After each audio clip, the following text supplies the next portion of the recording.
Good day and welcome to another virtual tour of what is the most iconic city in the world. I'm slightly biased, seeing that I'm a resident of this city. We'll go through some incredible heritage and memory of this place. And the person who's going to help us go through that is Latifa. Latifa, good day and welcome to this virtual tour. Good day to you. Assalamu alaikum. I greet you in the universal peace greeting. And of course, this is your city, so you know it back and front, don't you? Well, yes, I would like to say so. You're a tour guide, you always learn new stuff, but I would like to say that I am experiencing the Cape Malay Culture and Heritage Tour because it dates back to our forefathers that first arrived in South Africa. So I normally say the time has come to find out where it actually all began. And on this virtual tour today, where are you going to be taking us? Well, today we're going to start in Bo-Kaap, which is the Cape Malay quarter in Cape Town, and it's nestled under the slopes of Signal Hill. And we'll start from the oldest building, the museum, and it dates back to 1790. And then from here, we will walk down the lane behind here, and it will take us right into Dorp Street. Opposite here on my left, you see the old mosque with the beautiful palm trees. Can you see the beautiful palm trees in front? And this old mosque dates back to 1779.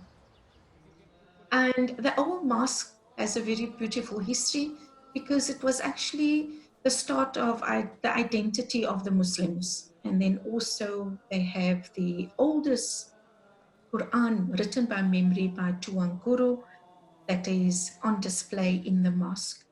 Now, Africa, will follow me. And as you can see right on our left and on our right, the beautiful, colorful houses. So the colorful houses depicts the colorful culture and the colorful people. Because when you enter Bo-Kaap, you get that feeling of warmth and welcome.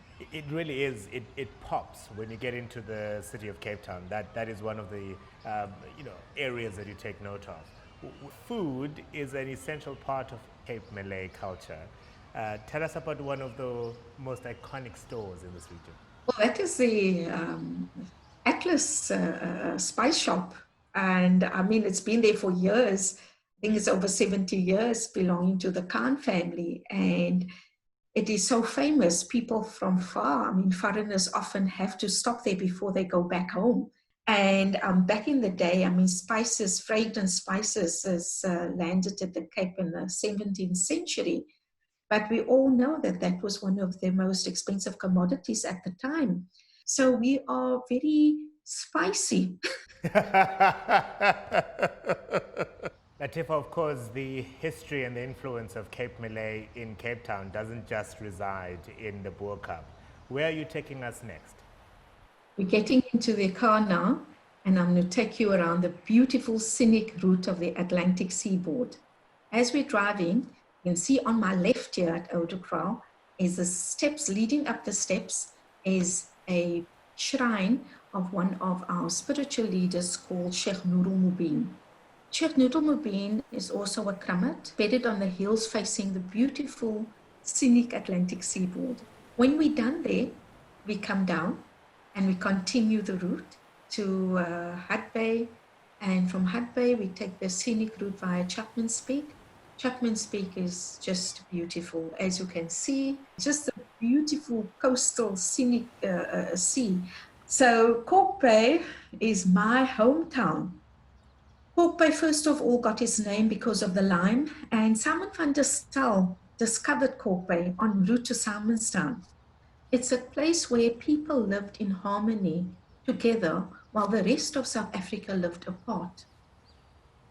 That tunnels on the beach was basically kept for the people, we call them up the line, local people, because those beaches was also segregated. It was non-whites and whites only. And we, as the inhabitants of Kalk Bay, we used to ignore this. We swam when we wanted because we felt it is our territory. We're walking on the harbor now. We'll take a walk on the harbor. And as early as 1898, before my time, this was also the first beach resort.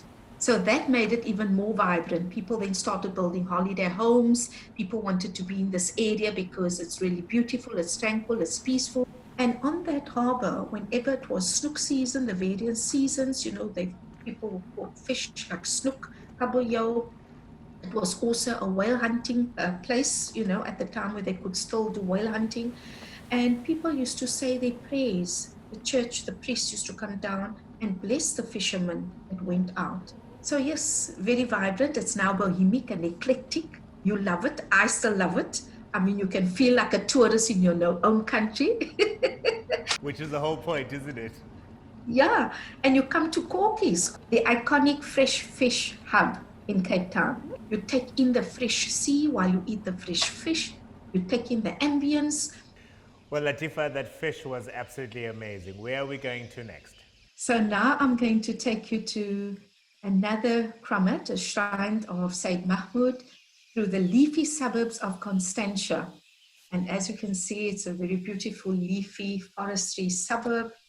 And already it gives you that peace and tranquility atmosphere, which has a bit of a difference compared to the scenic Atlantic Ocean route. Well, Latifa, this really is such a special place, and I can see why it holds such significance to people of the Muslim faith, but also people who are spiritual who are visiting Cape Town. Where and how would we end off the tour? Well, usually from here, you'd come to my place. We will have a traditional meal, traditional Cape Malay meal. And traditional, I mean, is that we'll give you everything that we used to serving locally, I mean, every day, as well as when we have events. And of course, Latifa, one day when we're all able to visit one another again, I will delight in the incredible traditional Cape Malay meal that you're going to be pulling out for me at the end of the tour. Thank you very much. It has been an absolute eye-opening and inviting tour, as I will call it. This is not a goodbye, of course. It's until later when one day we can take this tour for real. Our tour guides are really looking for your support. It is a terrible time for anyone in the industry right now because of the pandemic, and we ask you to please use the SnapScan code to make sure that you support our tour guides. And until we see each other again, one day.